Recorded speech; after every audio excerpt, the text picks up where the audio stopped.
Hey, what's going on, good people? Good evening, greetings, wherever you are, locally or globally. We'd like to welcome you to the Chit Chat Chew Show, where there is another podcast show this evening from 7 to 9 p.m. Eastern Standard Time. And wherever you are, time zone, you guys will just figure that out. I am one of the co-hosts, Aisha, also known as Jade, and the other co-host is Uno, as you all know me as. I'm the other co-host of the Chit Chat Chew Show podcast. So we hope that you guys enjoyed Thanksgiving. I call it being thankful giving because every day we should be thankful and appreciative, as well as appreciate our family for those. Just be thankful every day. It should not really be a one day we set it out and you decide you want to hook up.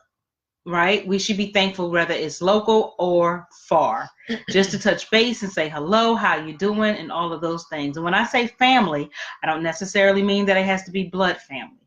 You can have people that you call your family. That's not actually related. That's not actually exactly related. So hopefully you were thankful, you enjoyed, you had a good time. Hopefully, time doesn't matter. Exactly. And continue that pattern throughout the rest of the year and into the 2019 year.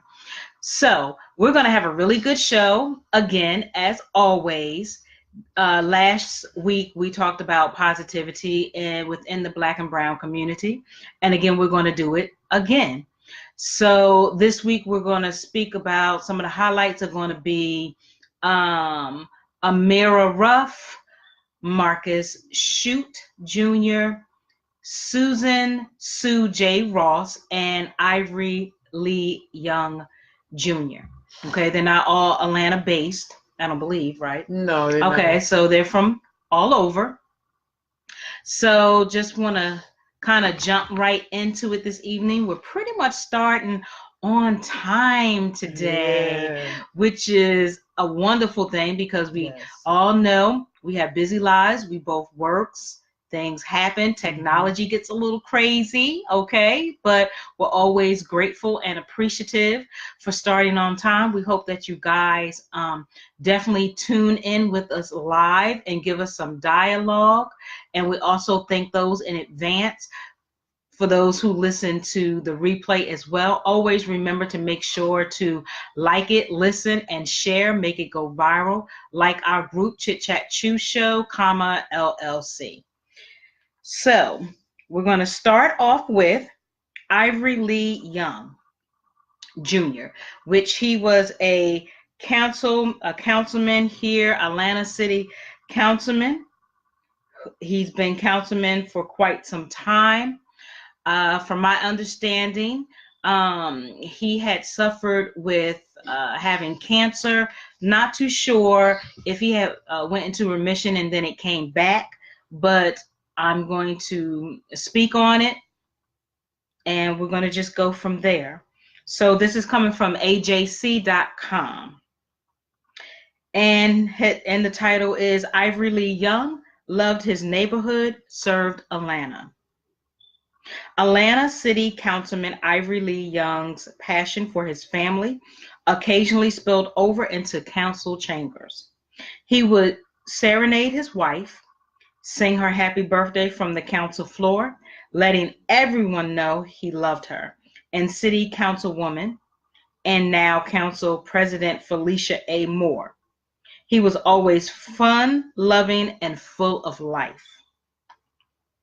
Ivory Lee Young Jr., four-term city councilman from West Atlanta, longtime architect, ordained minister, and family man, died, or as I say, transitioned Friday from cancer, according to sources in City Hall. He was 56. Despite his illness, and the Friday that he passed away was not this Friday, Black Friday. It was the Friday before that, that Friday before Thanksgiving week.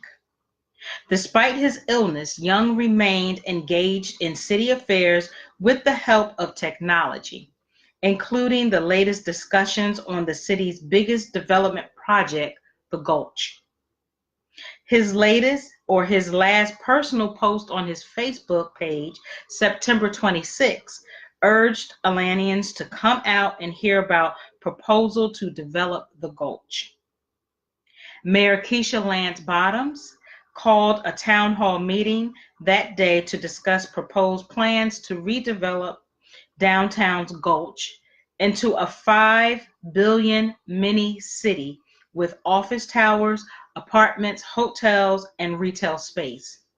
Young wanted to be there. The meeting wasn't being televised. Young reached Moore by phone just as she was leaving City Hall for the town hall. He asked how he might still be able to watch, and she told him where it was being live streamed. I was thinking to myself, he's still wanting to keep up with what's going on, the council president said. On Friday, Bottoms, who had served with Young on the council, issued a statement of condolence to his family as she commended his service to Atlanta. His love of God, family, and community was evident in his words and deeds, the mayor said. I was privileged to call Ivory a colleague and friend, and I am eternally grateful for his love and devotion to our city. On city council, Young represented neighborhoods that have been in the throes of redevelopment, chiefly English Avenue and Vine City, where he lived with his wife, Shalise, children, and grandchildren. He had a tough time trying to represent his area because they had different groups within the neighborhoods with different desires, Moore said. She said he was always trying to balance those interests. But she said once he made up his mind, whether people liked it or not, he was very good at sticking to it and seeing things through. Young knew the dynamics well. He had come up through the neighborhood planning unit process, oftentimes a political tightrope. Young was first elected to city council in 2001. He won his fourth term in a landslide on November 7, 2017, and most recently served on the council's committees on city utilities and community/human services, as well as the committee on council. In an interview back in 2017, Young said he considered a highlight of his council tenure the efforts in 2002 to help 160 families displaced by a sewer flood. Homes were built at no additional cost to the owners, and renters were assisted with first and last month's rent to move anywhere they wanted, he said. I count that as a success, he said. Shirley Franklin, Atlanta's mayor from 2002 to 2010, says she remembers Young as a true gentleman. We had numerous times when we were on opposite sides, Franklin said, but he was the kind you could debate and still have a warm relation with. I appreciate that. She said Young cared an awful lot about the residents of his district, but also knew that sometimes the neighborhood interest and business interest need to be balanced. Moore's memory is vivid of her conversation with Young on the day of the mayor's town hall. She remembers that he began the conversation by asking about her. I said, "The question is, how are you?" she recalled. Young told her his strength wasn't coming back as fast as he hoped, but otherwise he was doing good. Before their conversation, Moore said she told Young, "I love you." He responded back in kind. I'm at least glad I got to do that, Moore said. I'm sure he was fully anticipating getting back. He was always an optimist. So funeral arrangements are being made. Sign and read the online guest book for Ivory Lee Young Jr.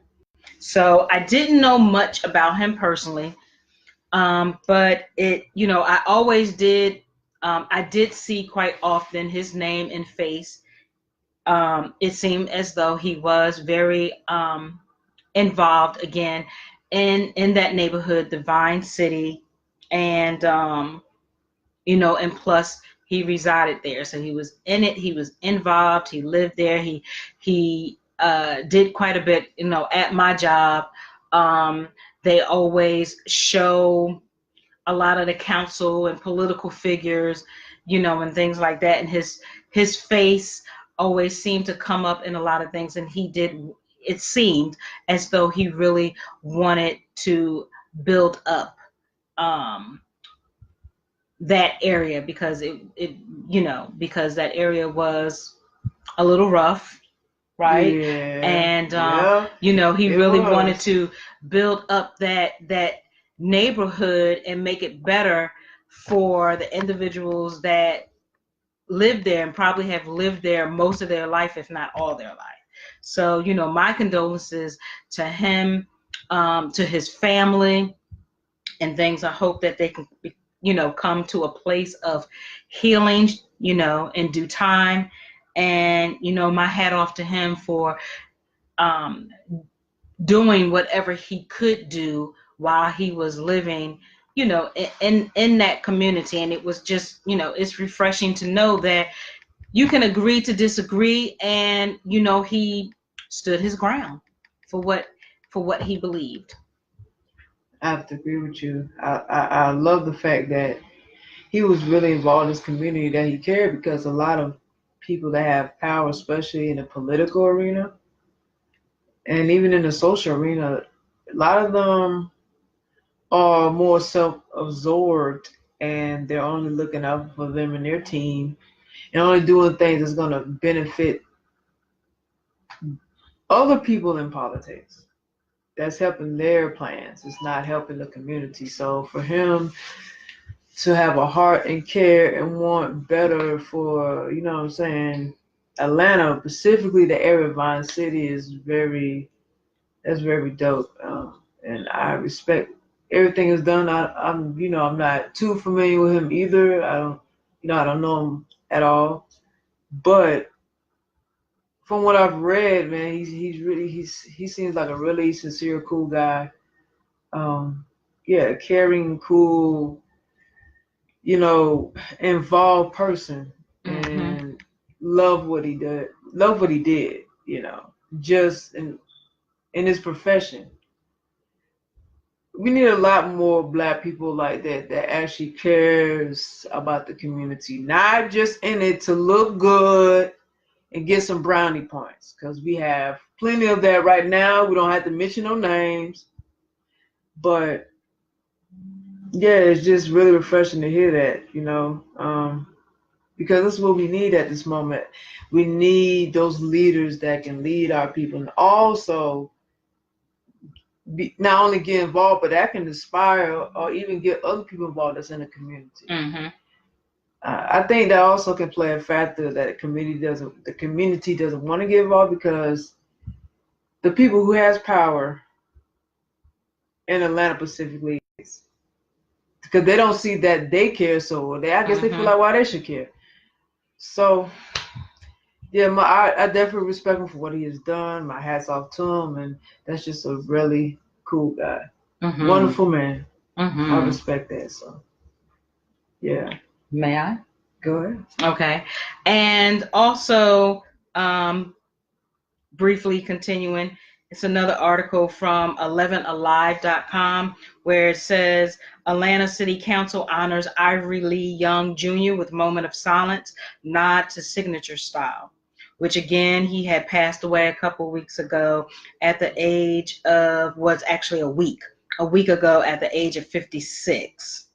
Okay, so they had a notable presence in the room. He covered the third district of the city, which covers actually my area where I'm in. And so I want to own ownership and accountability to say out in public that I would like to, while I'm here in that district, to get a little bit more involved. Because like Uno said, a lot of political figures just want to look good for it to benefit them, and they really don't Get care. some cool points. Right, and really don't care about the neighborhood. So a lot of times, the people in the neighborhood, their mentality, again, like Uno said, is, well, if they don't care, then why should I? But we need to, as neighbors, really care about what goes on in our neighborhood and kind of get out of that mentality of, I'm not going to be a snitch, or I'm not going to tell, because we need to bring back our neighborhoods, because, to be quite honest, from just the almost 9 years that 8.5 years that I've been here, it has changed drastically. And so we see how neighborhoods are coming up.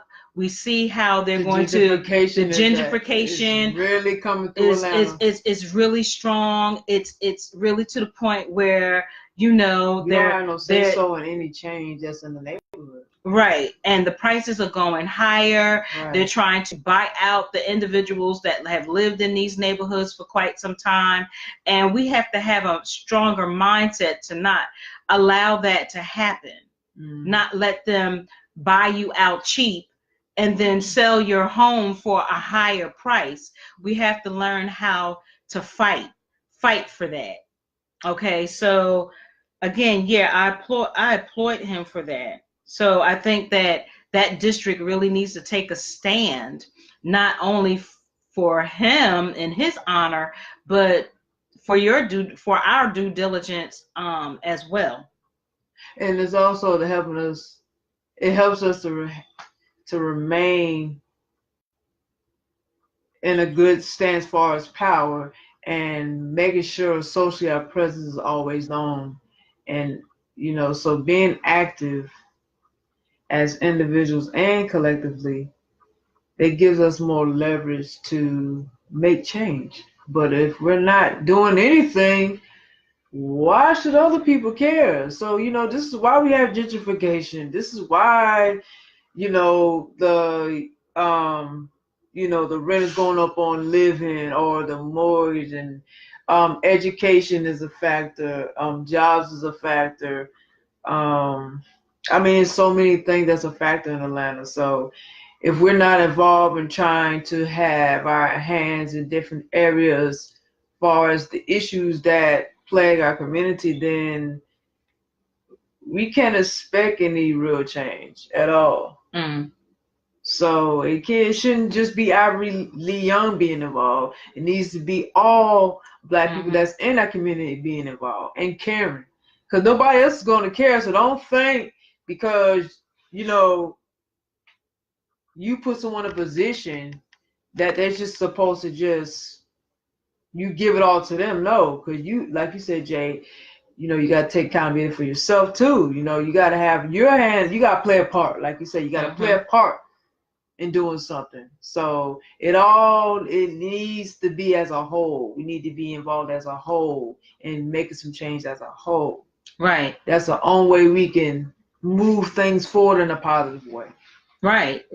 Exactly. Because yes, he's been in term for 4 years, but we definitely should have been standing side by him with things, with a lot of things, and not just depending on him to do everything, because he can't. He couldn't. That's true. So yes. And that takes a lot of energy out of a person if they got to do everything. And that's what Andrew Jackson. Maynard. Jackson. Excuse me, I get it mixed up. Maynard Jackson pretty much died doing. Just really draining himself helping his people. But it shouldn't have to take just him. Like, that's what I'm saying. I feel like our people at times are lazy and they're complacent and they're settled. And we shouldn't settle. We should want better for us. Absolutely. We should. So yeah, we have to do better of executing what we want for ourselves and just our future.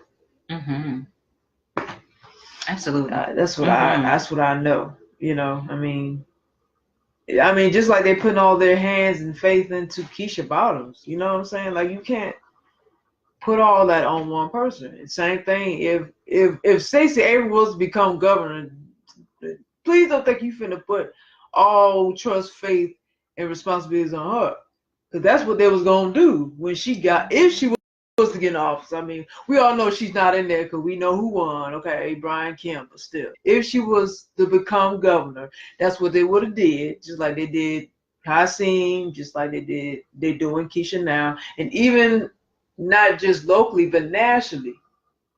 Obama, the same thing.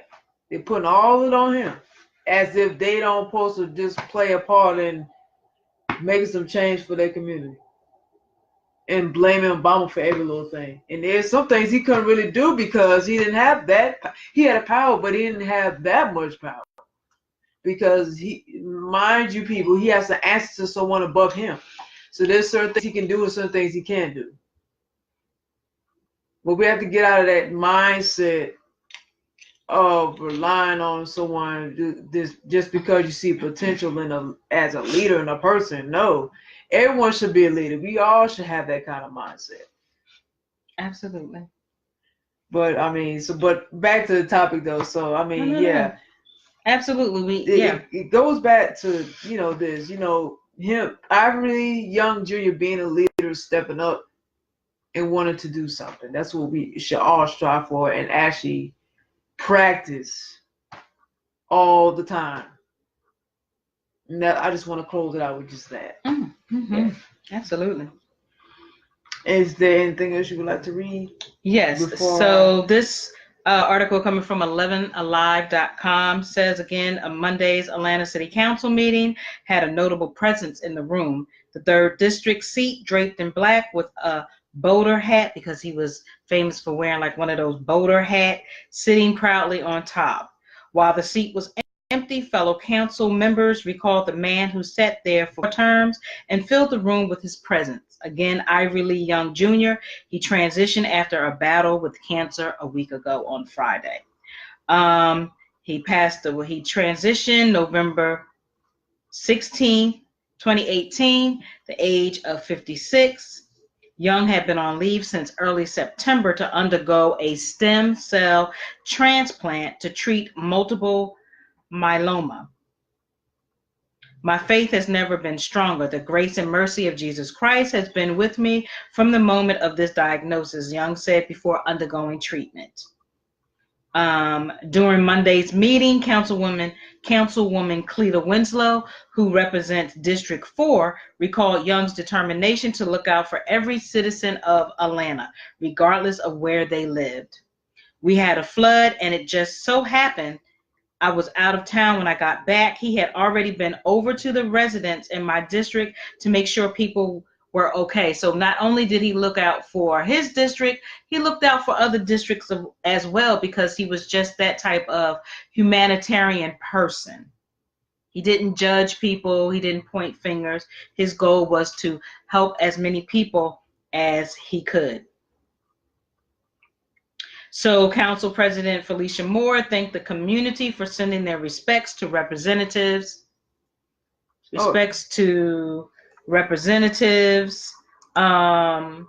the phone, in person, and on social media.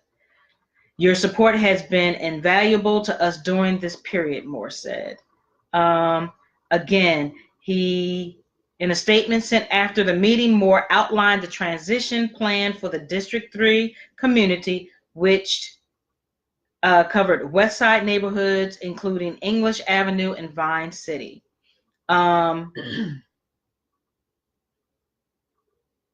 So the council is still working through the logistics of how the vacancy in District 3 will be managed, and shall provide a detailed response to the public's concerns at the appropriate time.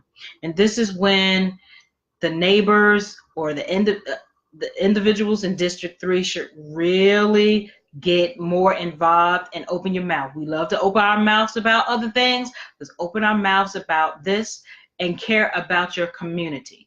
Because I don't know about other people. I don't mean no shade. I'm not trying to live in no slum. You should want to, if you have any type of respect and class for yourself, that you want to live decent. and you want to be around decent individuals, like-minded people who care about the well-being of their neighborhood and everybody at that. and everybody, right? Because who want to walk in the neighborhood too and feel, be in fear walking in your own neighborhood, or living in or being scared or terrified in your home because you hear gunshots all the time and you ducking on the floor. You don't want to do that.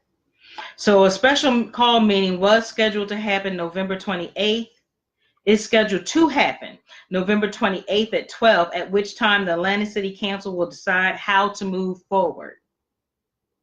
So that pretty much is it. Please, people, get involved if you're in the District 3. Especially if you're in District 3, get involved, go to these meetings. If you can't, find somebody in the family, friend, find someone to come out and represent. Because other neighborhoods, other districts, other associations, they get involved. You can't just be behind the scenes. You have to put yourself out there. You just can't be like, oh, well, it's going to happen anyway. No, it's aggravating, it's frustrating, yes, but get yourself out there. Strength in numbers. So I just want to say that. Again, my condolences and thoughts go out to Ivory Lee Young's his family and things of that nature, individuals that were close to them. And I hope that he's in a better place. And I appreciate you, even though I don't know you, but I appreciate you for all that you did for District 3 as well as for the people. Absolutely. Definitely. Sending positive vibes up to him. Yeah. We had to honor him tonight. He did such a wonderful job while he was here. So the next person that we're highlighting tonight is a brother named Marcus Shute Jr. So he's a lawyer who has his own law firm in Nashville, Tennessee. So I would like to speak on that. I actually have 2 articles here, but the first one I'm going to read is from the Shade Room. Yes, from the Shade Room, okay? They do have positive stories, not just the tea and the drama and all this stuff. You wiggle through all this stuff, you'll find some positive stories, okay? So the headline reads, "This lawyer refuses to cut his locks. Instead, he's working to change the perception of professional Black men in America." Now, this was published September 14, 2018. Marcus Shute Jr. has been growing his locks since 2002, and he has no plans on cutting them anytime soon.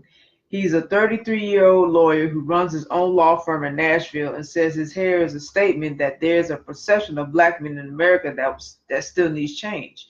Many times during my matriculation through undergrad law school and in my professional career, I was told I would not be successful as an attorney if I didn't cut my locks. He shared with TSR, when asked why I was adamant about not cutting my hair, I would say I'm giving a reality-inspired new direction toward having a great dream. In other words, I'm going to be authentically me and not conform to their mold of who they thought I should be. Excuse me. So acting up a little on the weather, so apologize if I get a little rusty. While working in corporate America, he says he was passed over for multiple promotions because he did not fit the look. He even recalled a time when a judge mistook him for a client, even though the judge was told I was a third-year law student and intern with the attorney's office, he said. However, Marcus still didn't choose to conform. Instead, he used that as motivation to start his own practice. The law industry, like any other industry, is a microcosm of the real world. It needs acceptance, inclusion, and diversity, but it needs to be more than empty lip service and to be done in a meaningful way, he said. Less than 5% of attorneys are Black, and even fewer are in a position to hire at their firm. One of the reasons I founded Shute Law. Marcus Shute Jr. is an alumni of Tennessee State University and Nashville School of Law. So if you want to find out more information, go to shutelaw.com. Now, I just want to speak on this now from the previous story we just did about Ivory Lee Young Jr., highlighting him. again, this part here that says, um, he was saying that, well, Marcus Shute was saying less than 5% of attorneys are black, and even fewer are in a position to hire at their firm, and that was the reason why he founded Shute Law. Again, as I said, as a community, as people, we need to be involved in so many areas so we can make some positive change. Because, see, if we're not in positions in different areas, making changes can be very limited for us, and that causes us to conform to other systems that people have set up in society. And that's what we got to stop doing too. We got to stop giving people leverage to conform us, or I want to say lessen the chances of opportunities out here for us. We need to be active enough to find ways to be more visible, and being in these markets and whatever area it's in, we need to be more involved. So that's good that this brother started his own law firm. And that shows too that as him being a black man, I'm just speaking for black people. I'm not gonna give no disclaimer on it. I said what I said. So as black people, we need we need to embrace our culture. We need to embrace who we are and not conform to anybody, because no one can take that away from us unless we allow it. So being who you are authentically and unapologetically should be the goal, regardless of the complications, the obstacles, the setbacks. It's too much going on where as black people we have to conform enough already. So I mean, we always fight in battles. So to do it in this arena is not a good thing, because yeah, we definitely need more brothers in the law area. Okay, we need a lot of that. All right, but it's even better if the hell with going to somebody else's firm and trying to work under them or conform to them or please them or disvalue, devalue yourself and your culture. Yeah, you might as well go into business for yourself. As black people, if there's places that's conforming us, yes. So what does that tell you? That means we need to be doing our own thing. We need to be starting our own, businesses or whatever ideas we have. We need to be starting something. We need to be building our own, and we don't have to worry about these kind of things. So again, I mean, he's trying to make a change in the community in the greatest way possible. I mean, you can't get no better than that. I mean, the law industry is important for, especially for black men, because let's be honest here. I mean, all these black men that's in jail right now, the rate is so high of brothers being in prison is ridiculous. And I know black women are definitely locked up too, but we know is more black men locked up than more than anything. So if we have a large amount of black people in positions in the law industry that can help our brothers and sisters, then that can alleviate a lot of prejudice and racism and complication that's already in the system as it is. More specifically, the judicial system. Okay. So yeah, I mean, I'm glad this brother did not give in, okay, to the nonsense, because he's still a human being at the end of the day. You know, his locks shouldn't define him. The only reason why, this white, that's what it is. The corporate America white, okay? Let's just call it for what it is. White corporate America is intimidated by that. They want to feel comfortable, so they want you to make them feel comfortable, but you shouldn't allow that. So I really think this is dope what he did. Instead of him, getting upset or, stressing out or, oh my, in a oh my God mode, I gotta find another job or whatever the case is, because a lot of people do that. He just put the fate in his own hands and created something that could work for Black people. So this is definitely a cutting edge opportunity where he's allowing more Black people to be proud of who they are and also give them opportunities to come within the law industry and authentically and unapologetically be them without having to change anything. I love it. What are your thoughts on it? So I mean, I definitely agree. It's always good to see our brothers and sisters of any age, particularly the millennials, as they say, because it could be so easy to succumb to the negativity that's out here in this world, because it's not going to change. Okay, but we can change how we deal with it, and it's all about the mindset on how we can change something negative with us into something positive. And I love in general to see people who become thriving business owners, entrepreneurs, and move forward. So he took a leap of faith, took his spiritual path, and he took charge of it. And he's having his own business. And also, when you spoke about the locks, now I know a lot of corporations or businesses, they shy or frown on individuals with locks. I mean, there's been situations where I work at where people have locks, and when they come in, their locks are maintained for the interview, right? They get the job, and then those people say, if you want to take this job, then one, you have to either cut them off, or you have to cut them extremely low.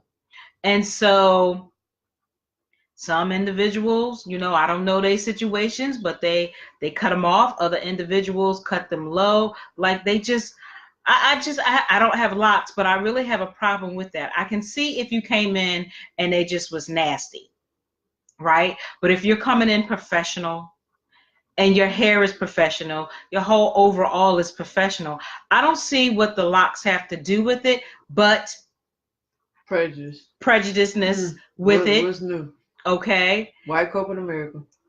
And they want you to look a certain way. But it's okay if you come in and you weave down, and I'm not knocking the weave. I'm just saying this is how it is. If you come in with the weave, or if you come in just conform to how they want you to look to their standards, it's less threatening, right? But if you come in, you're conscious, you're securing yourself, you know yourself, that's a threat. Right? Like I have these earrings. See, I come in pretty much every day, a lot of times, with my educated, conscious, and fly, right? And I wish you would. I have no problem. This is who I am. I wear what I like. I'm clean. I'm neat. I speak well. I do my job. Did you just say I wish you would? Yes. Are you thugging on the Facebook Live tonight? No, I'm just saying, like I'm. And then you did it with the earring holding. I wish you would. I turned it around because it's the way you did it. I know, but this is me. This is what I wore. But I was professional. My clothes were professional. I spoke professional, and I am who I am. But this is how I felt today. And okay, you have to be secure in yourself. And so if that's an issue, I feel like I have the right to take it, do the protocol, and take it where I need to, because I'm still performing the job. But some people, when I come in, I have my unks on. Okay. And then let me just say this about that. When I wear my unks, how embarrassing it is for my black and brown brothers and sisters that's like, what you got on? What that mean? But yet other nationalities can come in and we can have full-fledged dialogue about unks and things of that nature when other individuals that's not black and brown come in and they can tell you better about your history than you can tell them about your history. That's sad and embarrassing. Y'all need to stop. Come on, get it together, black people. Come on now. Y'all should know better. But it happens, and I'm speaking about experience. I'm not just saying it's just cause. I get this a lot because I wear different things and people happen to like the jewelry that I have on and they start conversations with me, right? And then they have this preconception anyway that a lot of us can't speak intelligently. But once I start opening my yip, okay, and letting them know that I can speak intelligently, then they're like, wow, I'm telling you this because it happens at my job. Okay. That's embarrassing, man. What kind of mess? And so, yes, man. It's very knowledge is power. Right. That's all I say. And I like to have conversation outside of speaking about work. I like to have good dialogue, whether we agree or disagree. I don't always want to talk about reality shows. I don't always want to talk about, girl, my lashes, my weave, who did who, and all of that, and what type of foods do we eat and why don't we eat type of foods and things of that nature, or going to the clubs and making it rain and making it thunderstorm and making it do whatever it do. Like, I want to have real life. Yes, I want to have real life conversations. Man. And I'm okay if somebody does not agree with me. That's okay. Because everybody is not going to agree. Thunderstorm. Right, the thunderstorm. Right. I don't want to talk about the blue pill, the red pill, and I just don't want to have that conversation all the time. I'm joking, but I'm just saying I don't want to have that all the time. Smoking blunts. Right. I want to be able to have, right, and smoking blunts and drinking, and girl, I fell out, or we did this in the bathroom. I'm telling you, the conversations that go on at my job, and because I work at the front desk, I am like counselor. I am like the go-to person. I am the everything when you get past security where I sit. That's just what it is. I don't invite it. I don't ask for it, but they just come, they say what they gotta say, and I'm like, you feel good? You feel better? Okay, have a good day. Did they talk about Pope? They talk about everything. You know, I had to insert that pork part. Right. Because I'll wait for you to do it. I'm not gonna do it. I'm gonna be good. But I'm just saying, I want to have a variety of conversation. That's just me. Always have been. So. Yes, it is embarrassing. So people, I say, educate yourself, my brothers and my sisters. Educate yourself, okay? Because you never know who you're going to come up against, right? And have conversation. And if you sound illiterate, you're going to embarrass yourself. You got to be able to hold a conversation intellectually. Right. And I love business-minded people. And business-minded people too, okay? Listen. It's easy to get an LLC. It's easy to get an EIN number. Okay. You're more than just that. Okay. Let's learn to support each other emotionally, financially. Let's not hate. There's enough abundance for all of us. Okay. So let's get on that too. I don't know why I just said that, but whatever. But anyway, getting back, yes, I love positive business-minded people, people who go for what they know, people who's not afraid to just move forward with their passion. Because again, like we said, you never know if you're going to succeed unless you try. That's true. You can't for the rest of your life be on this, I shoulda, coulda. Okay? No, do it now. Do it now. You know how Nike just say, just do it. Do it. Just do it. Do it, shout it. If you fail, guess what? I know it's gonna make you feel Pick yourself bad. back up. Pick yourself up. Come on. Go to another plan and keep moving forward. Right. Don't stop. The many great people that's out here that are really successful have probably failed several times. So many times, I bet you. But they keep getting up, dusting it off, and move forward to the next strategy. Right. So please, yes, and don't let people stop you. People don't think that having your own business, like, that's something that could really be successful, because a lot of people are conformed to just, they got to work that 9 to 5 or 8 to 4 job and work and work and work. And then when they get to a retirement age, you're not even getting all of the benefits that you should be entitled to, right? I read somewhere, I looked, and then I'm gonna shut up. I read somewhere, as far as like my benefits, that if I was like 65 and over, and I'm not nowhere near that, but if I was 65 and over right now, I would only get $29 for the rest of my life. Are you kidding me? Wow. No. $29? $29 if I was 65 or over. Right now, I'm ready to retire. Dang. $29. Are you serious? There's no way, and no disrespect, there's no way in hell I'm retiring from nobody's business except my own. I'm just not doing it. Wow. $29. That's an insult. That is an insult for all of those years people work and put in their all in all. And all you can tell somebody is you would make $29 if you was 65 and over, ready to retire right now. I can't do it now. Anybody else? Do you? Not pointing no fingers, well wishes. But this one right here, it's not even going down like that. That's sad. You see how our world is built. And if you don't watch out, technology, the way that it's advancing every day, you're gonna be replaced with robots. You're gonna be replaced with robots. We humans are gonna be replaced. It's already in the making right now. Yeah. Okay. So it would be good.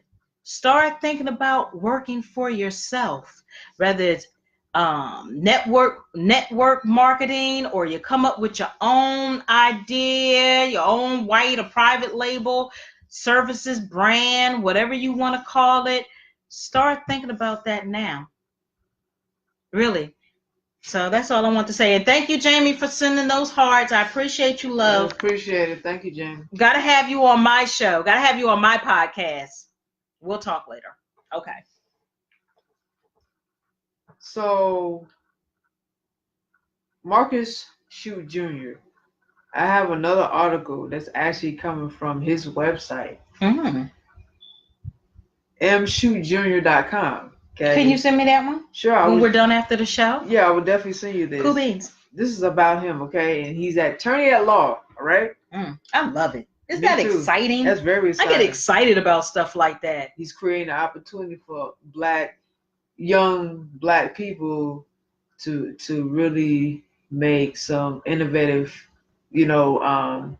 take innovative directions and make some real change. And especially going in that law industry, yeah, they can get into the judicial and help some brothers and sisters out, man.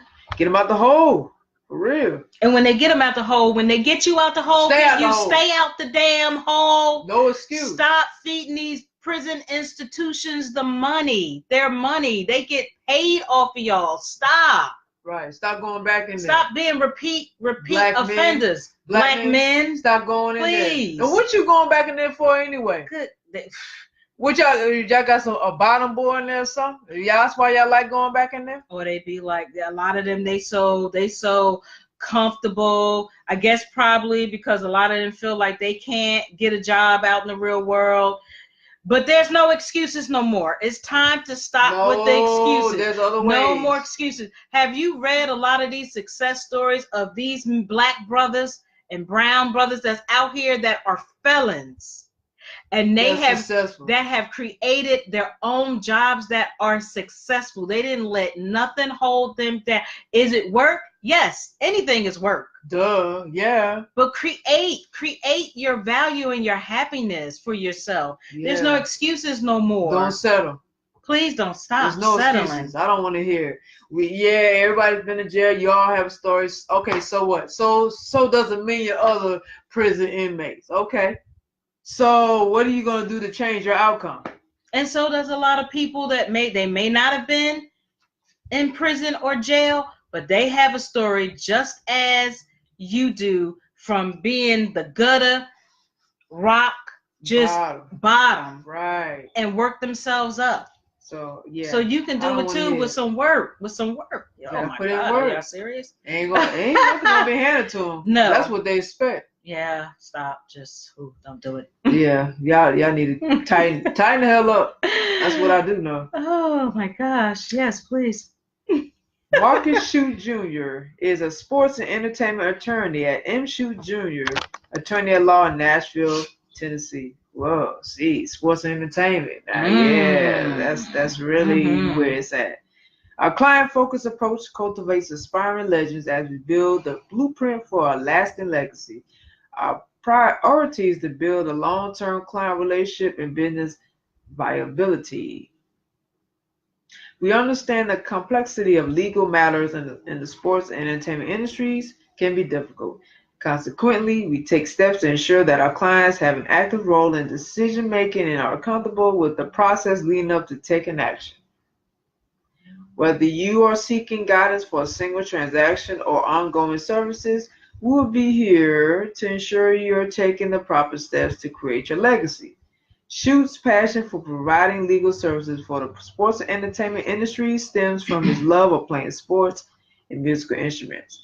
In his early years, he had aspirations of playing professional sports or a touring musician. In high school, he earned letters in football, soccer, and swimming, which led to a collegiate athletic scholarship in football as a defensive back at Tennessee State University. Unfortunately, a career-ending injury cut his dreams of playing professional sports short. Musically gifted, today Shute enjoys playing the piano, drums, bass, and saxophone whenever he gets a chance. With a diverse educational background, Shute earned his Bachelor of Arts in Political Science with a minor concentration in psychology at Tennessee State University and earned his Doctor of Jurisprudence from Nashville School of Law. Shute enjoys leveraging his first-hand experiences and acquired knowledge of the industries to guide the journey of future legends. Active in the legal field, he is a member of the American, Tennessee, Nashville, and Napier-Luby Bar Associations, the Tennessee Association of Criminal Defense Lawyers, which is short for TACDL, and the Sports Lawyers Association. Shute is also a proud member of Omega Psi Pi Fraternity Incorporated. That's what's up. Okay. Nice. So you see that again, like you can do this through all the challenges and the obstacles. You can come out on top and win. You have to believe in you. That's number one. What me and Uno talk about. You. If you don't believe in you, who else is going to believe in you? Or even invest in you. Or even invest, absolutely. Right. Or even invest in you. You have to believe in you, and you have to speak with confidence. You have to speak with knowledge. Sell your own self. Like, sell to yourself. Like, ask yourself, would I invest in myself if I was somebody else? Would you? True. You got to ask yourself that. You have a self-talk, yeah. So, yeah. And I say, for you guys that have your own businesses, big or small, entrepreneurs, financial advisors, coaches, speakers, whatever you are, could you please, in our comment box here, put the business that you have. I'm not looking for you to sell just put your business. If you have a business, put your business in here. Okay. And if anyone wants to reach out to you, make sure that you have your business information in the comment box. Right. Okay. I will say it for Jay again. not trying to sell nothing. So, don't come in here trying to sell stuff. We just want you to put your business in the comment box. Let people get in to know what you got going on that can benefit them. So this is supposed to be a sharing, supportive thing. Okay? Right. Absolutely. So we thank you for that. Appreciate you. Okay. Are you finished? Yeah, I'm finished. You want to read him? No, I want you to read her. Okay. Yeah. So our next great highlight would be, her name is Susan J. Ross, aka Sue, and she was an individual who I had the pleasure of for the past 2 years um, of working with. We were co-workers. We didn't work in the same department, but we worked in the same building. And she just retired. I want to say last Monday, this past Monday, she retired. She's born and bred in Atlanta, and well, I'm just going to. I'm just going to. I had to throw it up. Oh yeah, of course, she's born and bred in Atlanta. So about Susan Ross, or Susan J. Ross, aka Sue. The photo Griot, excuse me, the photo Griot, telling our stories through my eye and the lens of my camera. In the African tradition, a griot is the oral historian portraying the cultural essence of a community through the word. As the photo griot, I tell the stories of our community through my eye and the lens of my camera.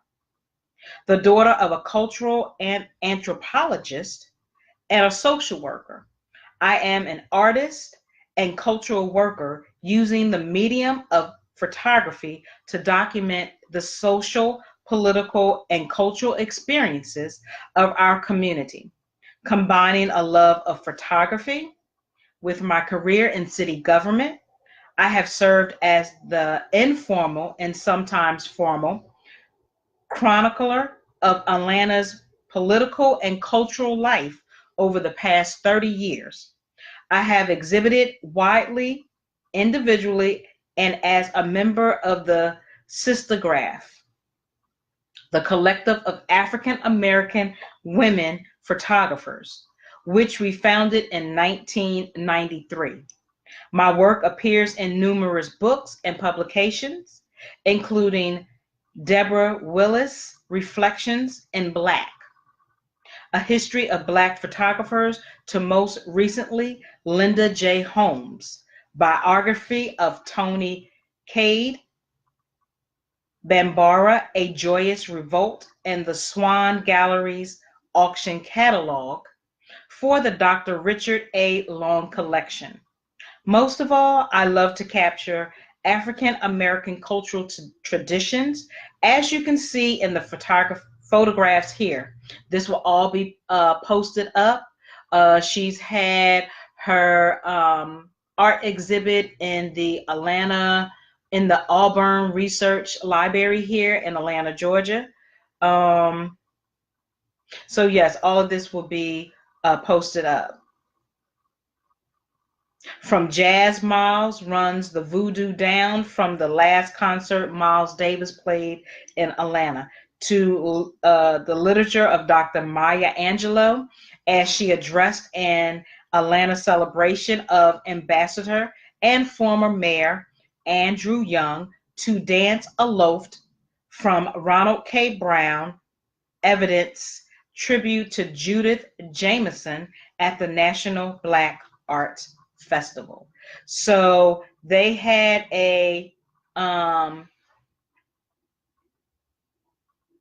what is the word I'm trying to say?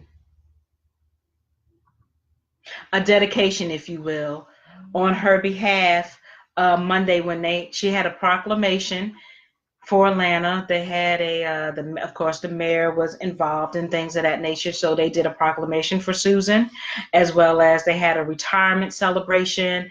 And on the big screen at my job, she again have been involved in a lot of cultural affairs, definitely political affairs. She's had pictures with the majority of the individuals here in Atlanta. Maynard Jackson, Andrew Young, Obama, like all of the mayors that's been here, she's been photographed with. She's a photographer. Like, her work is awesome. It is. And again, she's part of that Sistergraph, the Silverlands 28 Years of Art and Activism. It celebrates 25 years of a collective that has opened up many avenues for African American women to exhibit their work throughout the United States. Okay, so so this is already done, but again, I just kind of want to touch base, if I can, with some other work, if it's going to allow me to do so. Okay, it's a little slow, but it's all good. Okay, so her story, early photography. More than a century and a half ago, Jules Lyon, a person of part African American descent, introduced the daguerreotype, an early form of photographic print, to the world. Within a few years, the first African American photographers emerged.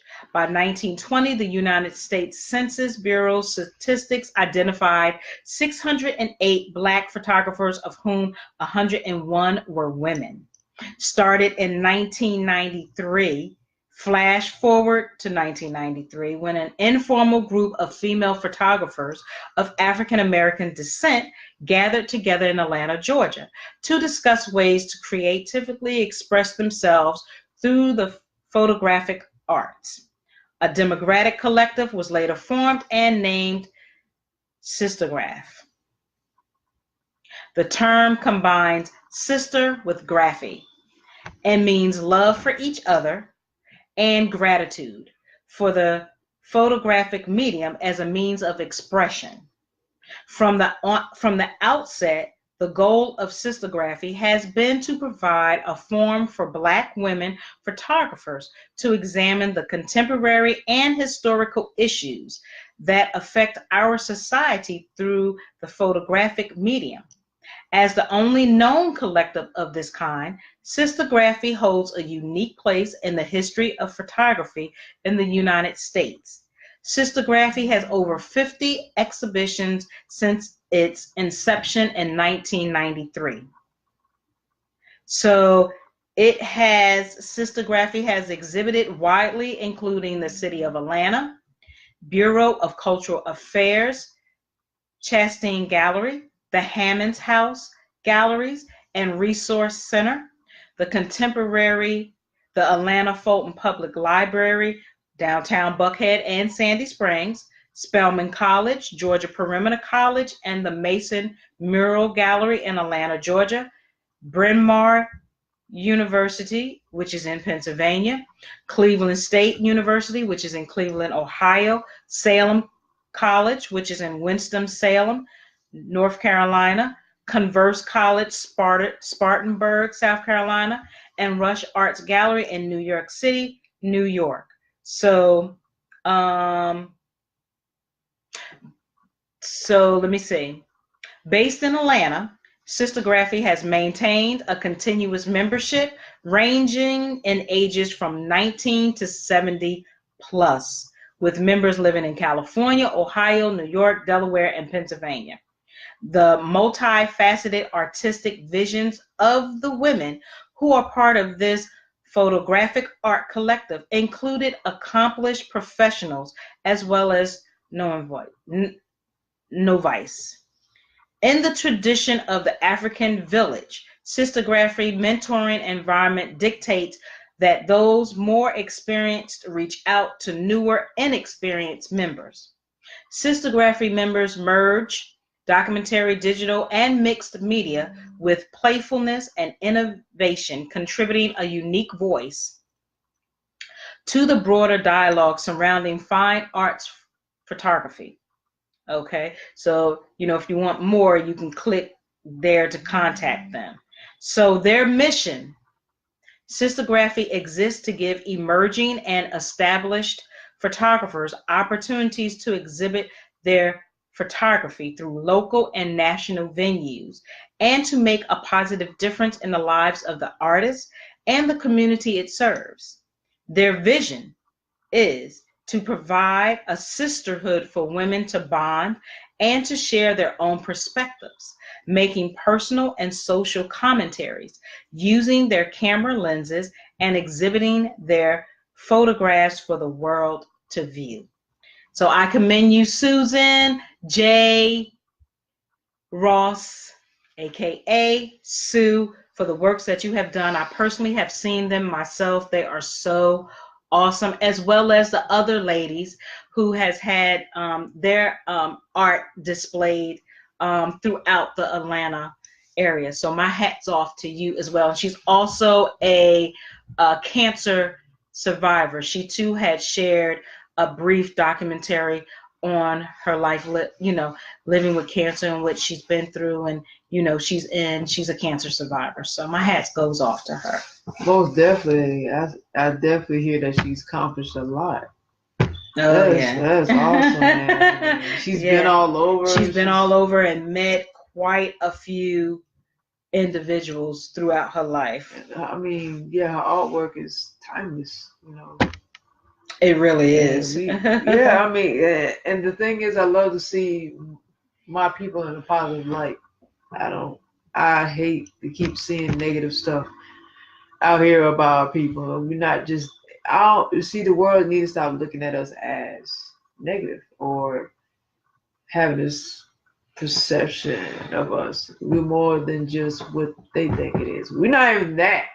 I mean, you got knuckleheads out here, but I'm saying, just because those knuckleheads mess cut up doesn't mean that we're all like that. We're all like that. You're putting us in a box because there's a lot of Black people that's doing great things and doing something constructive with their lives and impacting our race.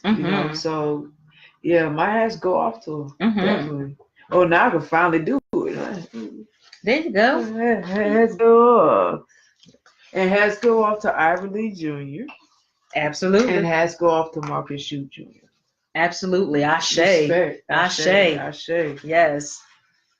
It's good. We like to bring a balance. We know that we speak about here on our show, real life things, even if the uncomfortable to the good, but we gotta speak on both. Yeah, can't just have one side. It ain't gotta be tea all the time either. Right. Yeah. So our show ain't based on tea every Monday. No, it ain't happening. I mean, that's okay. We can probably slide in every now and then. Slide some tea in from time to time. Absolutely. Right. Slide some uncomfortable in, but also slide some goodness in. Right. Absolutely. Multi-dimensional, well-rounded, having a facet of stuff. That's what we want. We're, diverse of topics. Whatever we feel we want to talk about, that's what we're going to talk about, and that's what it's going to be. Right. Is there anything you'd like to add? Oh, no, not at all. I enjoyed being a part of her retirement celebration briefly. It was on a Monday. It was last Monday, and I couldn't stay long because we have to do the show. But I really did appreciate just seeing more of who she actually had been affiliated or associated with throughout her journey in her life. And I hope that, and also, again, like I said, seeing her works as well as the other sisters from the Sistergraphy organization and meeting some of them from going to the library. That's why I feel like the library is the greatest thing ever, anywhere I've ever lived. Like, I am an ambassador of going to the library because it's a wealth of knowledge there. And if you don't, that's why they get these grants, because we have to continue going to these libraries, being involved, educating ourselves, not only through, the books, but also when they have these different events.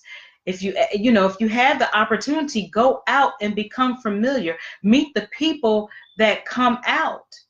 you'd be amazed how many people I've met throughout here in Atlanta, Jersey, Philly, California. Like I'm a weirdo. No, I'm not gonna say a weirdo. I'm a little nerd when it comes to because stuff like that excites me. That's one of the things that excites me. Even if they're selling anything, even if I can't afford it, I still want to be able to meet who these authors are. I mean, I had the pleasure of meeting what's the Muslim brother's name? His daughter. Um, he's a big Muslim brother. He was an imam. Can't think of his name, but I took a picture with his daughter. I wound up getting her book, but that was just, you know, a pleasure to meet. And you just be surprised about the people that you come across with. So yeah, get out to here to your local libraries and become involved some. Like it's not dumb or stupid. You need to educate yourself. Yeah, we've been saying this the whole show. Getting involved. We need to get involved as a people. Yes. It's the only way we can get things going. Absolutely. Because we can't let it fall in the hands of one person and expect them to, pick up everything and fix every problem. Because that's impossible. Yeah, no one person can take care of everything. No, that's not realistic either. At all. Not at all. So you're right. You're definitely right on that. Yeah. Make your impact, whatever way possible. Mm-hmm.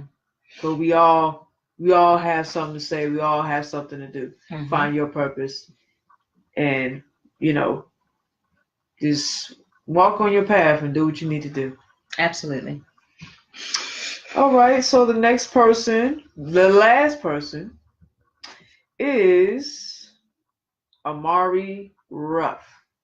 That's his name. So he actually was homeless. So he used to be homeless. So you're gonna love this story. Yeah, I know. So yeah, he used to be homeless. He's actually a Black entrepreneur who has his own trucking company, and right now it's at 20 million. So he's making a lot of money. All right, so we're gonna get into it. Blackbusiness.org is where this is coming from. This was published October 16th, 2018. 34-year-old Amari Ruff had a rough start growing up. As a teenager, he had to balance studies and work to help his mother make ends meet while moving between homeless shelters. But now, he owns a multi-million-dollar trucking company called Shute that connects underserved entrepreneurs to giant companies such as Walmart and UPS. Humble beginnings. At the age of 16, his military father left his mother to raise him and his two siblings.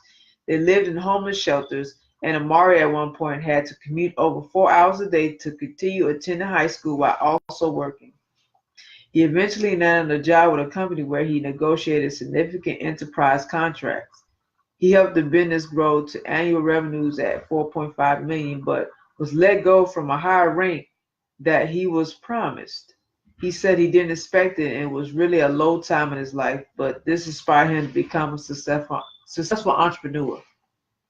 Excuse me, yeah, a little in the weather here. Now, started at the bottom. Amari decided to start a telecommunications company in 2010 with just $300 and a 1994 Ranger. However, before long, he managed to grow it to almost 200 trucks and to 5 U.S. locations. While at it, he also realized that there was bigger opportunities to create a tech company to connect underserved entrepreneurs, minorities, women, and veterans with larger corporations. He then built his own business to fill the void. In 2015, he launched Shute, an online marketplace that leverages technology to connect small and medium-sized trucking companies, which makes up 90% of the trucking market, to major corporations that ship goods.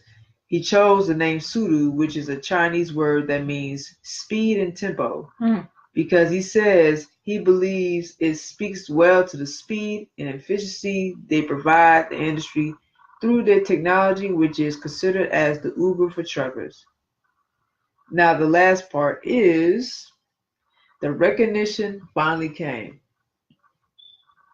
Because of his genius, Amari became in demand to speak at international tech and entrepreneurial conferences. He was invited to address the Nelson Mandela Fellows Panel and the Build Your Own Brand Conference and Retreat. He also started winning major awards such as the 2016 NMTA Minority Business of the Year, the 2017 Georgia Trend Magazine Trendsetter, and the 2018 Atlanta Business Chronicle Interventure Award. He has even been included in the Venture Atlanta Top 10 Startups to Watch list. Within just 3 years, his company, Shute, which is based in Atlanta, Georgia, grew to having more than 300,000 trucking companies within its network, especially minority, women, and veteran-owned trucking companies. He has also been able to cut deals with large corporations such as Walmart, P&G, Delta Airlines, Anheuser-Busch, Georgia Pacific, and UPS. So if you want more information about Amari Ruff and his company, you can visit www.sudo.io,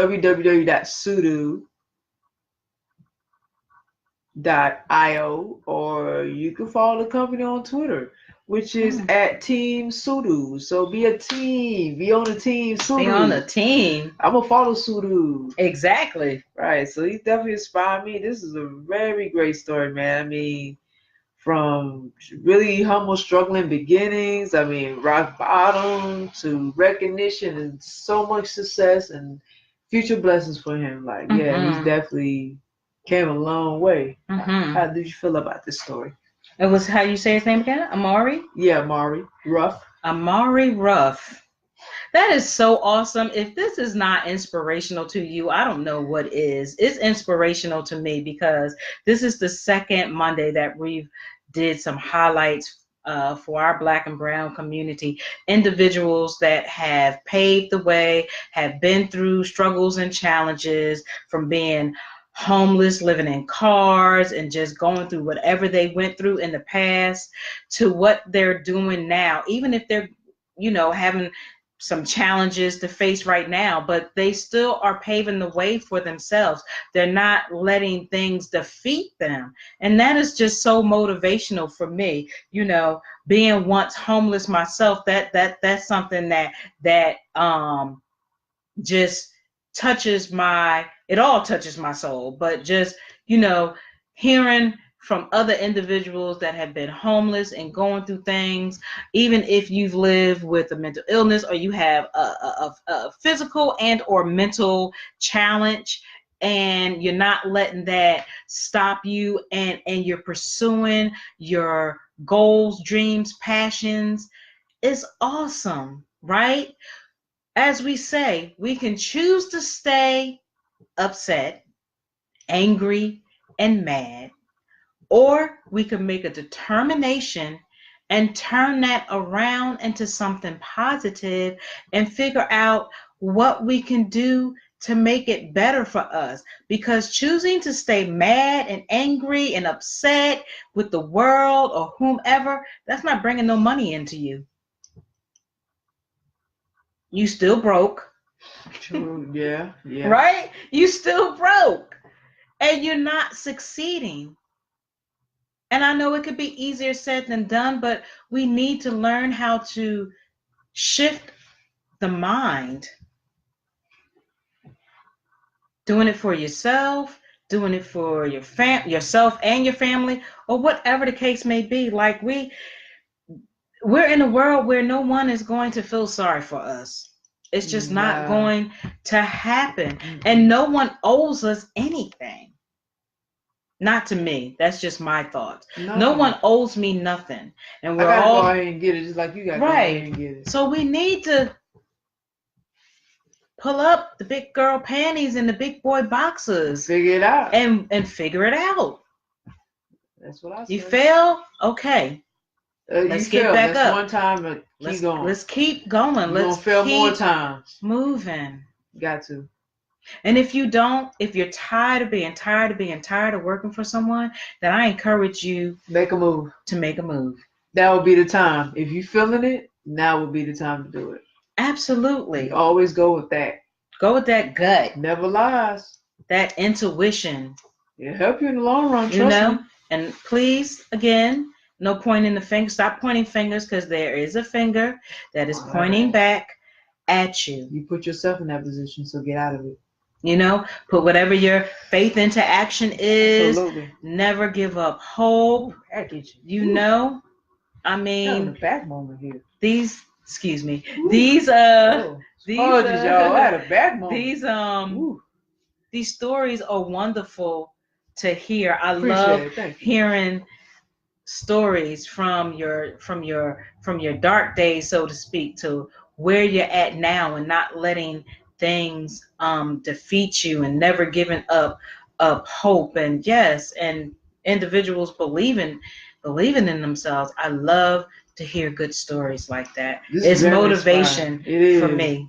Right, because I'm sitting here actually rereading this again, because it's giving me inspiration and motivation, to also remind me what I need to do, and pursue what I love. And I'm saying in my career. So it's definitely a reminder here. So that's why I'm reading it again. Absolutely. Give me that push. Yes. I need it. Yes. Find someone that motivates you. Maybe they could be a mentor to you. Find someone, read these stories, or read any positive story, and let that be your motivation for when you feel like you down, when you feel like you want to give up, when you feel like, what am I to do? Is this really going to work? Again, go to your understanding of whatever your path may be. You take that and utilize it. Be around like-minded people. My circle has changed so much from a big circle to it's smaller, and I'm okay with that, because I want to be around like-minded people. When I'm down, if I feel down a little bit, have someone that can kind of nudge me or give me a boost, like, okay, not, because certainly Uno is my closest one physically to me that does that. But if there's someone else, who can definitely, like, you don't need a whole lot of people. I'm not saying that it's your choice, but I'm just saying I don't need a whole lot of people. And generally, you really don't need a lot of people. You don't at all. And it's like, as far as no validation, you don't need it in everybody. Right. Everybody don't mean you good. Absolutely. And just like Facebook, little by little, I'm just deleting pages, groups, people, and I'm not explaining. It's just neither one of us is benefiting each other. So why keep holding on to pages and groups and people when there's no benefits, no interactions, activity, or nothing. Just keep moving and just find your tribe. Exactly. I like that. Find the tribe. Right. Find that tribe, and you'll know if it's your tribe because you'll feel it. Yeah. It'll be in the pit of your stomach. Oh yeah. Absolutely. That's what I'm doing my Facebook. I was like you, like, yeah, cutting down people on my page. Taking people off that I see no benefit with. I don't see, excuse me, any value in, or who just a waste of space. Why do I need you on my page? And if you have some kind of personal thing with me, whatever your personal feeling about me is, you don't need to be on my page either. If I can see it, you don't need to be on my page either. So I'll just take you off there. It's no big thing.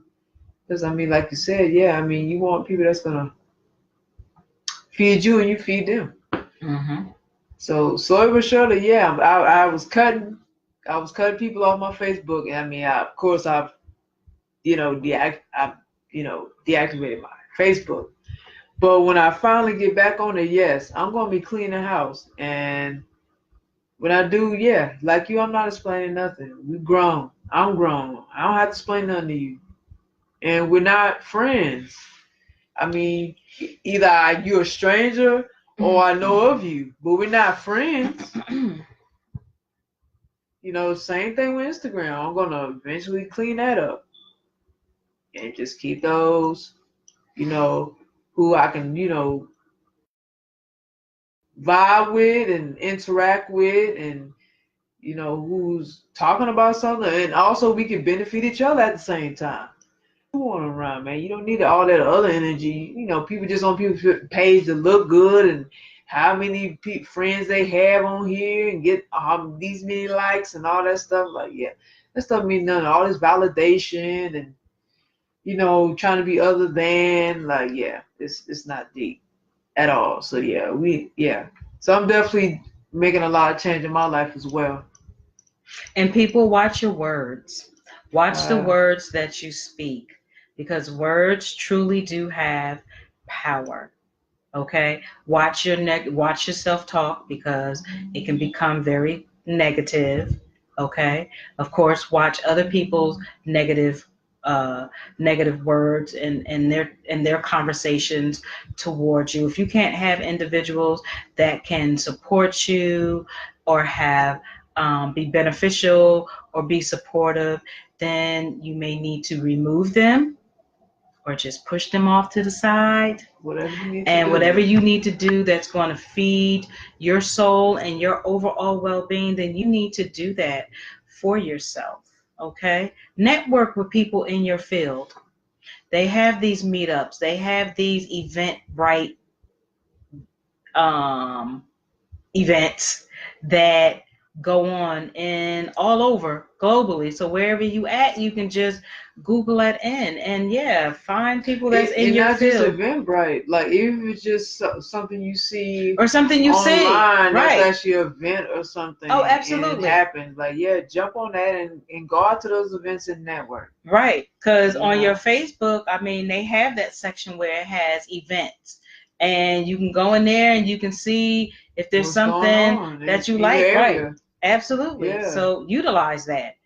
Utilize that social media for the good. Yeah, for the good. For the good. I just want to say this though, because you spoke about being careful with your words. I definitely acknowledge there's a lot of things I've said that were damaging or negative. Excuse me. I'm definitely acknowledging that. And yes, I do have to be careful what I say. So I'm working on not saying things that could hinder me in life. And that could potentially ruin future relationships with people. Mm-hmm. Based on my attitude and my mentality. So I'm working towards changing that, because I want to change that.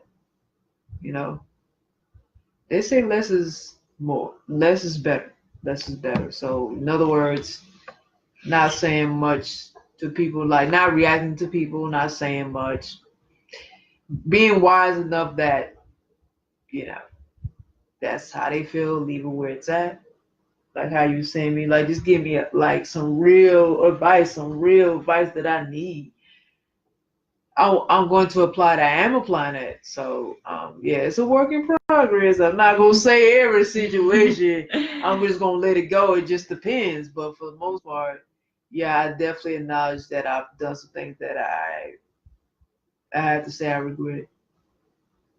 Well, I think that that's the first step with any of us when we admit and stop being in denial, because a lot of times we like to blame everyone else. Yeah.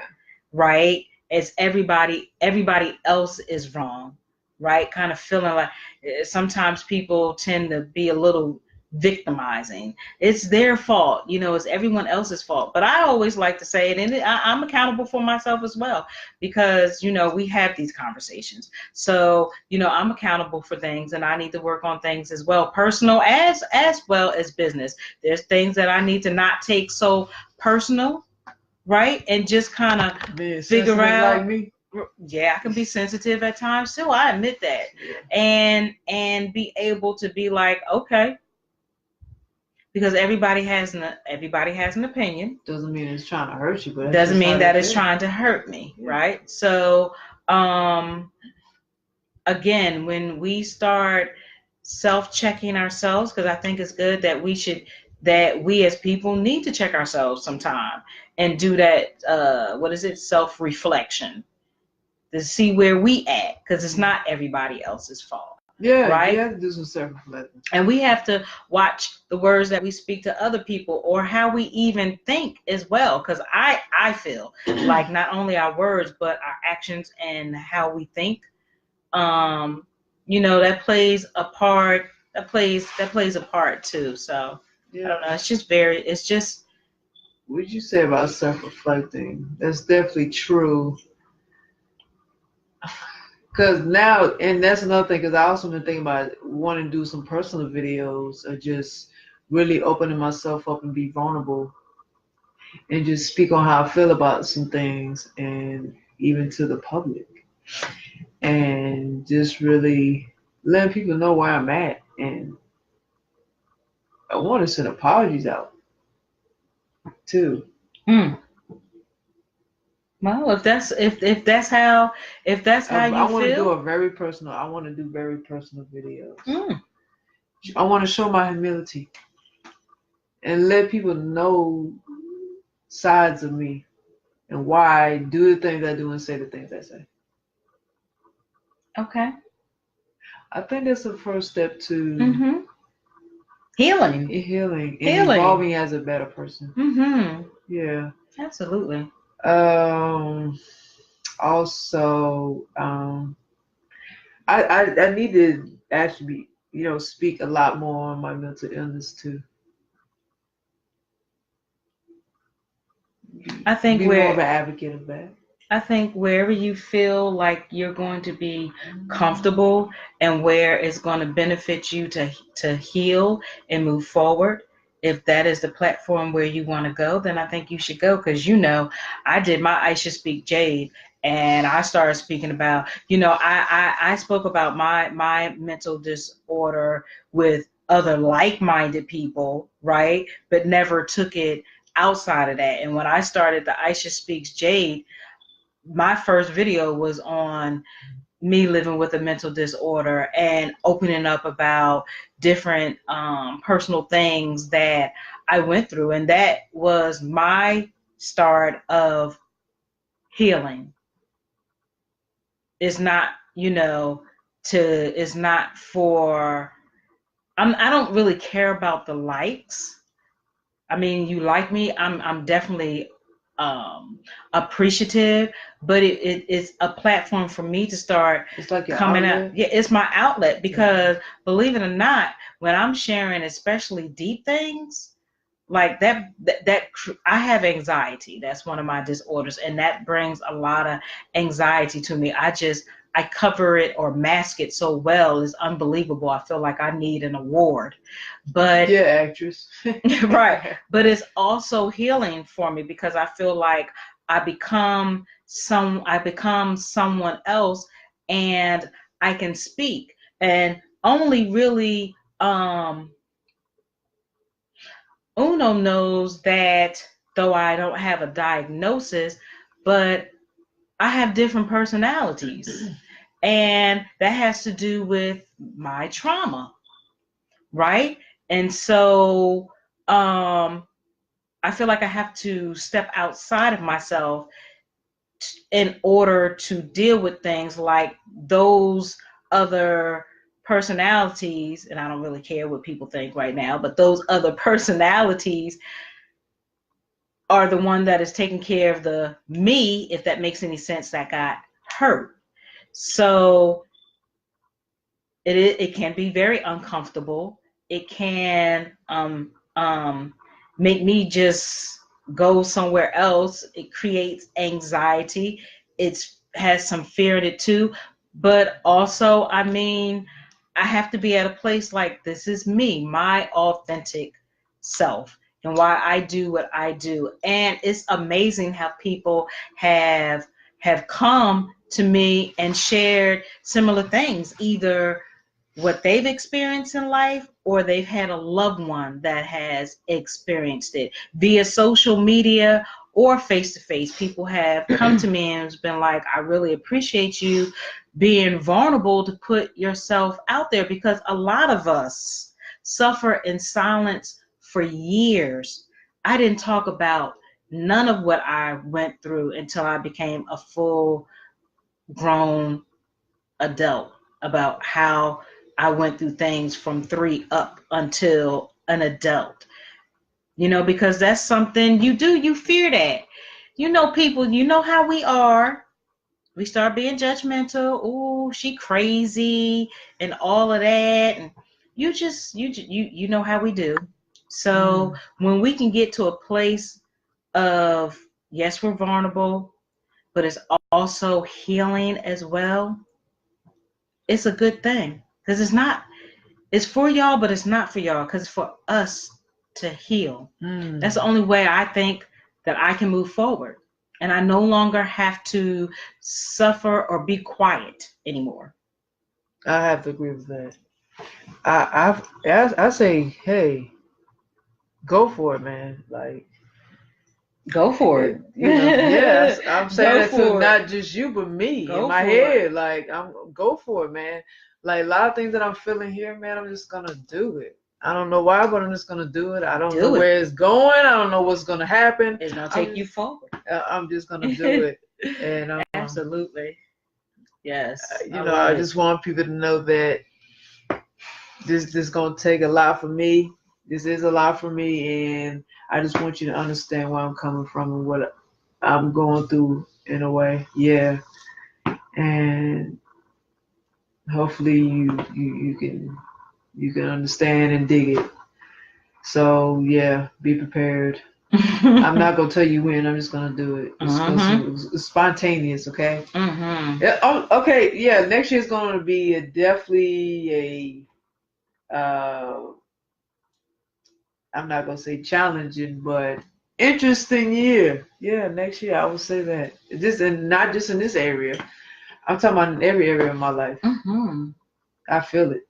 And overall, I'm just saying, I'm just ready for a change all around, and I'm gonna do it.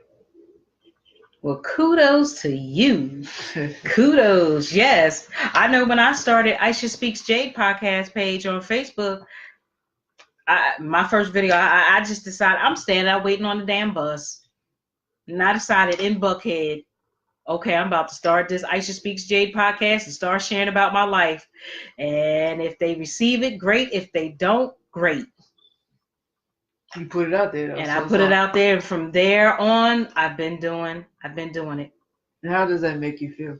I mean, it's uncomfortable. It can really be uncomfortable.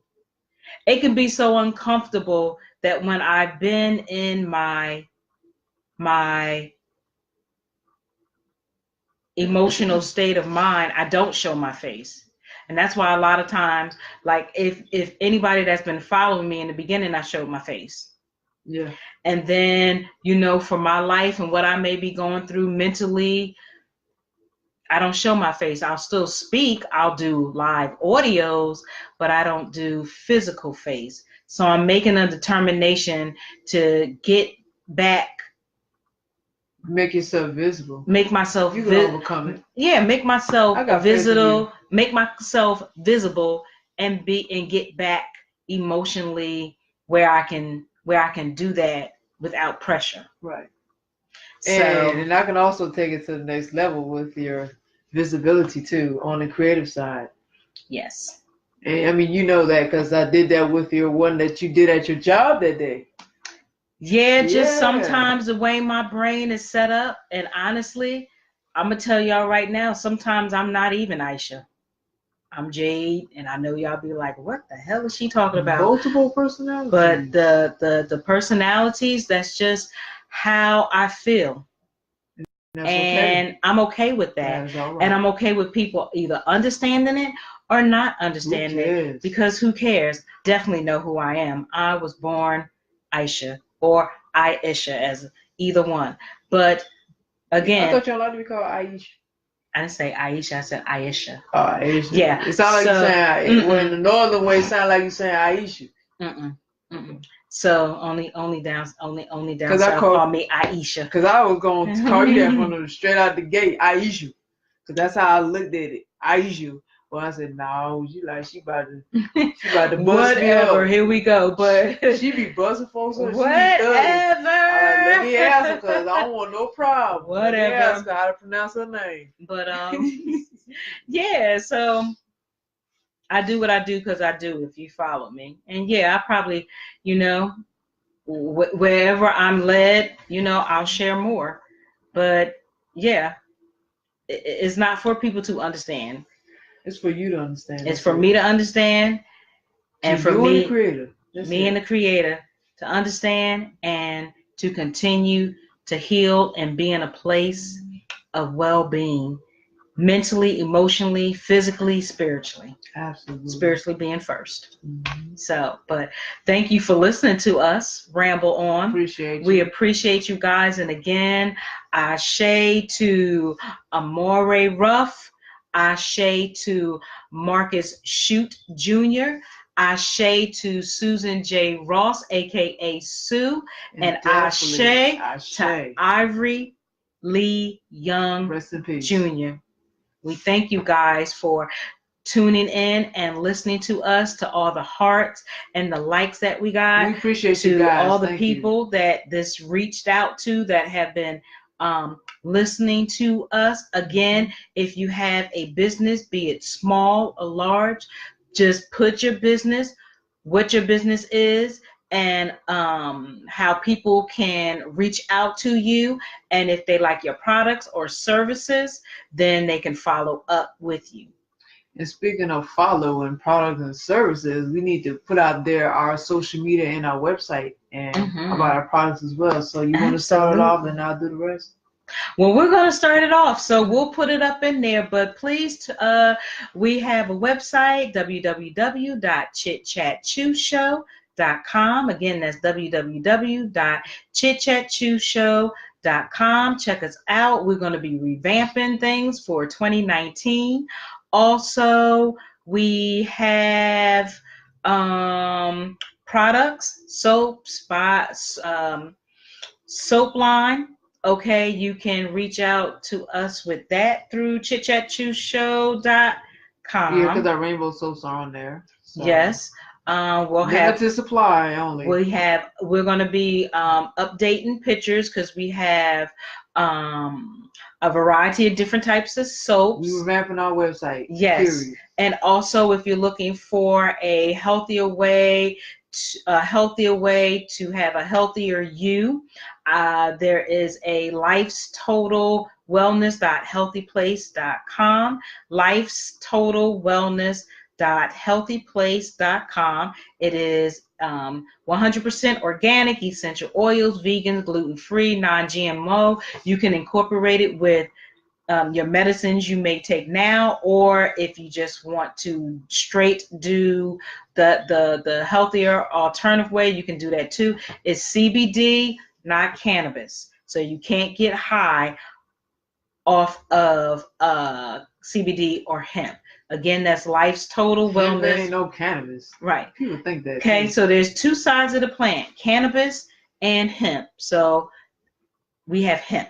So again, Life's Total Wellness.healthyplacebotanicals.com.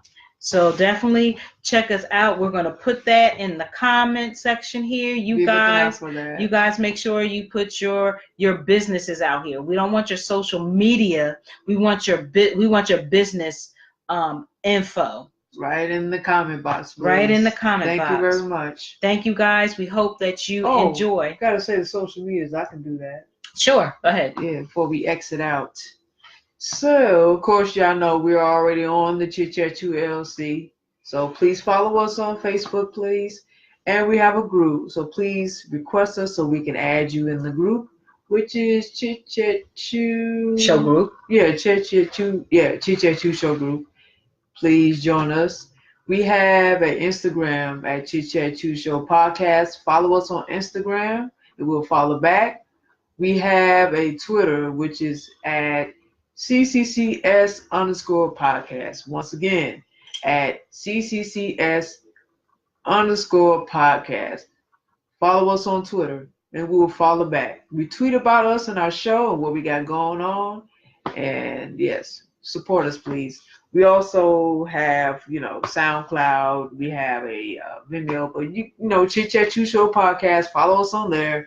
And the last thing mainly is YouTube. So make sure you subscribe to our YouTube channel, Chit Chat You Show Podcast.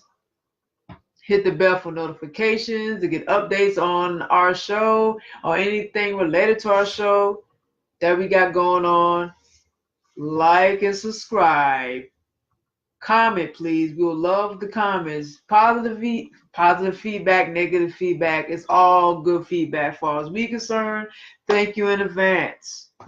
And that is all I want to say. Oh, you're going to add be authentic because Lucky wanted to say that. No, not to be authentic, What? even though we do have to be authentic. That is a Right. work in progress. Right. That's on Facebook, Be Authentic. The B, just the letter B, and then authentic. B, and then AUTHENTIC. Be Authentic. But the other Chit Chat Chew Show social media we have, we are on LinkedIn. Yeah, please. We are on LinkedIn, so please follow Connect us. with us on there. Exactly, we are on there. So yeah, we just we appreciate you guys. We appreciate our followers. We appreciate the likes. We appreciate the comments that we get on all our social medias. Let's like and support each other. You know, financially, if you can do it too, definitely appreciate you in advance with that as well. Again, it's an abundance out here for all of us. We all can be successful. Absolutely, absolutely. It's a lane for everybody. It's a lane, okay, for everybody. Yes. So we appreciate you. We hope that you enjoy the rest of your evening wherever you are at, locally, globally. Have an awesome tomorrow on purpose. May it work out well for you. I hope it goes smooth and stress-free. And we will catch you next Monday. Peace and blessings, everyone. Good night.